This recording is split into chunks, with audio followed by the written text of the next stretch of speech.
There's always something that needs a little fixing on Farpoint Farms. Hey guys, it's Eric, owner of Farpoint Farms, Restorations and Repairs. Today, working on the Super Beetle, working on Birdie, and we're doing some modifications here. We are upgrading. So we are taking the old shocks, which are Monroe shocks from probably before the time that I was born. Nah, maybe not, but probably sometime from the 80s. Although this one was still good. Now and there is leaking a little bit of oil. And more importantly, the rear end of this Super Beetle was sagging. The torsion bars, which are in here, they tend to, wear with time and get a little bit less tension to them.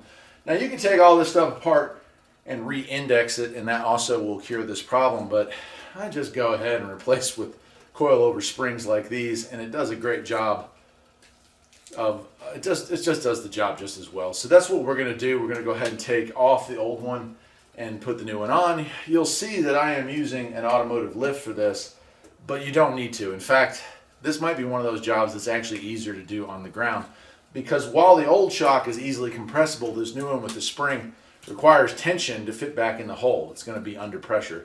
And so I actually am going to use a pretty creative use of a jack in order to get this into place. So let's go ahead and get started. You're going to need a 19 and a 17. You don't need air gun or impact gun. I have those things, but you will want to remove the wheel. It just makes it easier to get to all this stuff. First we're going to do here, and it doesn't matter really if you take the top or the bottom off first, but I'm going to go ahead and remove the top. 17 millimeter on the back, 19 millimeter on the front.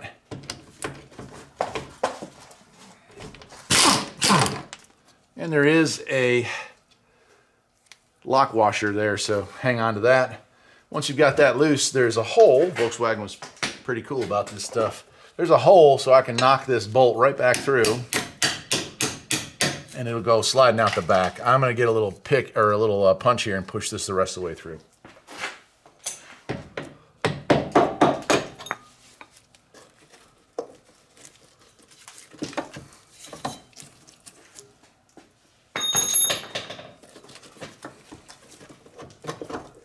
Probably a little hard to see, but there it is. There's our bolt all the way out, and you can see this strut is, or shock is compressible to get it out of the way. All right, now we'll go up underneath the car and I'll take out the other one. All right, here's our bottom bolt, and again, there's not a whole lot to this. This one is a 19 and a 19, so 19 on the back, 19 on the front. We'll go ahead and take that out. There is another washer here. Hang on to that. And then we kind of lift up on the shock and slide that out. The whole unit just comes out like so. There it is.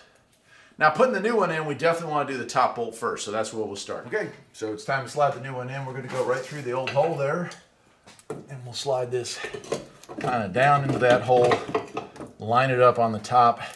We have our bolt here. That's a little bit of a fishing expedition, but it does fit through the back hole, comes forward, and that's it. There's not a whole lot to it. I'm going to go ahead and tighten that one down, and we'll move to the bottom, which is a little trickier. Cool. Now the bottom one, as you'll see, go ahead, tilt that downward. Well, that's sticking down about an inch, and while you can compress a regular shock, this is more along the lines of what a strut would look like. And so you can compress it, but it's going to take some effort, and that effort comes in the way of a jack stand. So I'm going to take a jack stand. If this was on the ground, it'd be a whole lot easier. But I'm going to have to take a jack stand, kind of line it up with this thing. I'm going to jack this thing up until we get our holes to line up. Be careful if you have a car on jack stands and you start shifting the point where the pressure is or where the weight is, that thing could fall on you real quick fast. As you can see, I'm just gingerly raising this up until the hole lines up, which I can't really see because I don't have a light, but I think that's it. Sure is. Let's look on the front, I can't see. Needs to go up just a hair. Right there.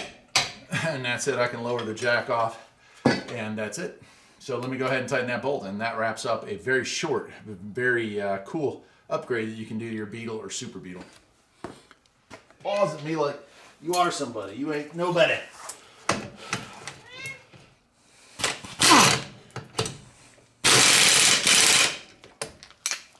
So there it is. If your Beetle or Super Beetle sags in the rear and you don't want to take the time or don't have the inclination to re-index your torsion bar, you can just replace the old shocks, which like these are worn out anyway, and replace them with these coilovers that are available. I got these on eBay.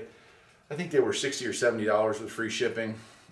There's some different styles. There's ones that add a lot of lift. This is just your basic 1-inch lift, which brings the ride height back up to normal. That'll do it for today. Hope you're enjoying the series on fixing up this old Super Beetle, and I'll see you next time. Take care.